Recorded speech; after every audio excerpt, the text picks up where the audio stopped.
بسم اللہ الرحمن الرحیم۔ رشتہ جیسا بتایا گیا تھا کل سورہ مومنون کے اندر ایک بات مومنین کی 10 صفات بتائی گئی تھی۔ اس کے اندر ایک صفت یہ بھی بیان کی گئی تھی کہ وہ اپنی شرمگاہوں کی حفاظت کرنے والے ہیں۔ اسی طرح آج یہ جو صورت پڑھی گئی ہے مسلمانوں کے اندر معاشرے میں بے حیائی سے مسلمانوں کو بچانے کے لیے اور معاشرے کی تباہی سے بچانے کے لیے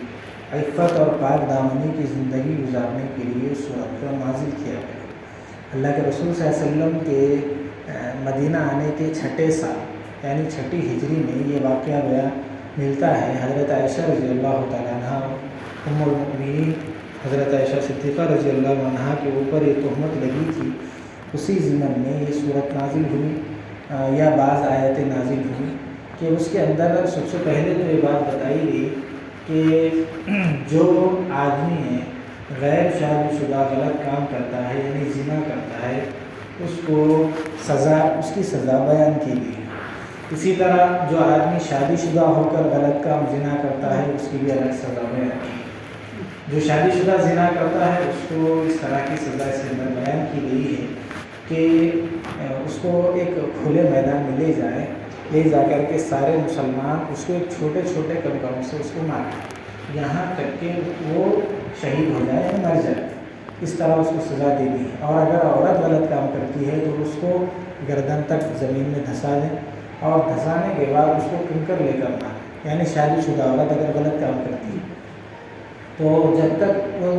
مر جائے اس وقت تک کنکر لے کر مارے۔ یہ اس لیے بتایا گیا ہے کہ مسلمانوں کے اندر یہ جو بے حیائی پھیلے گی یہ تو دنیا کی سزا ہے، آخرت کی سزا الگ ہے۔ دنیا کے اندر یہ اصول بتایا گیا۔ اس کے بعد یہ بتایا کہ بھئی یہ شادی شدہ، اور اگر آگے چل کر یہ بتایا کہ اگر کوئی آدمی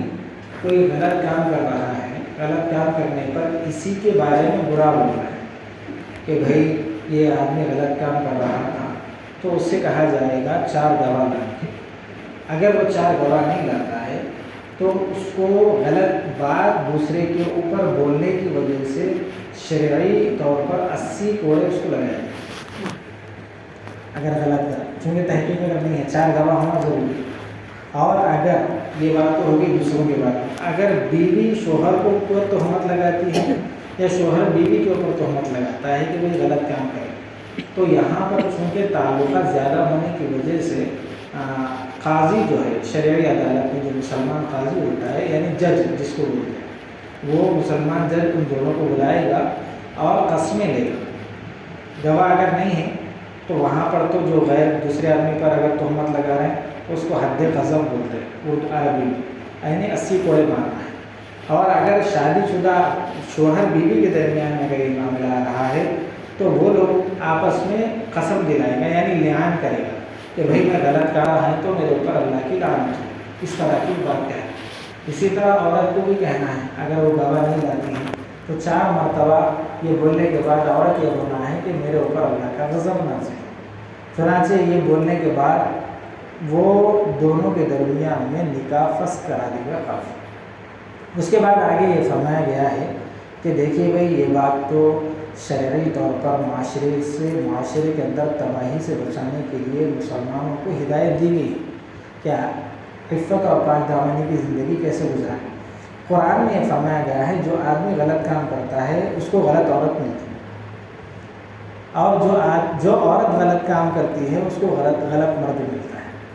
اکثر ایسا ہوتا ہے، قرآن میں بتایا۔ تو مفسرین نے یہ لکھا ہے کہ اکثر ایسا ہوتا ہے کہ غلط کام کرنے والے کا رجحان غلط ہی کی طرف جاتا ہے۔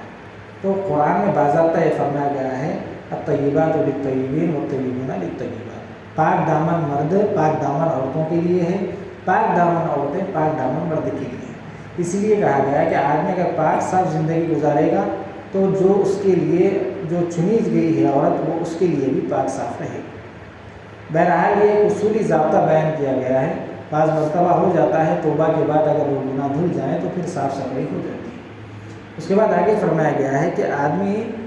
کے اندر معاشرے میں چونکہ بے پردگی کی وجہ سے یہ ساری چیزیں ہوتی ہیں، آنکھوں کے غلط استعمال سے، تو ایسا اکثر ہوتا ہے کہ بے محابہ ملاقاتوں کی وجہ سے، اصول و ضوابط کو توڑنے کی وجہ سے، گھروں میں آنے جانے کی وجہ سے اور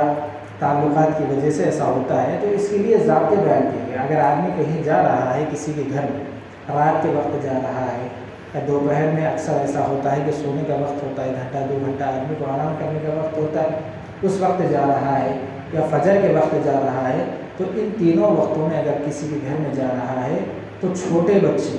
جن کو جانے کی اجازت ہے، جن کو پردہ نہیں ہے، ایسے آدمیوں کو ان وقتوں میں بھی گھر میں جانے سے پہلے اجازت لے کر جانے کا حکم ہے۔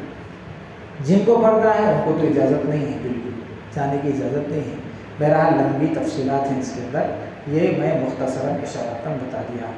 انشاءاللہ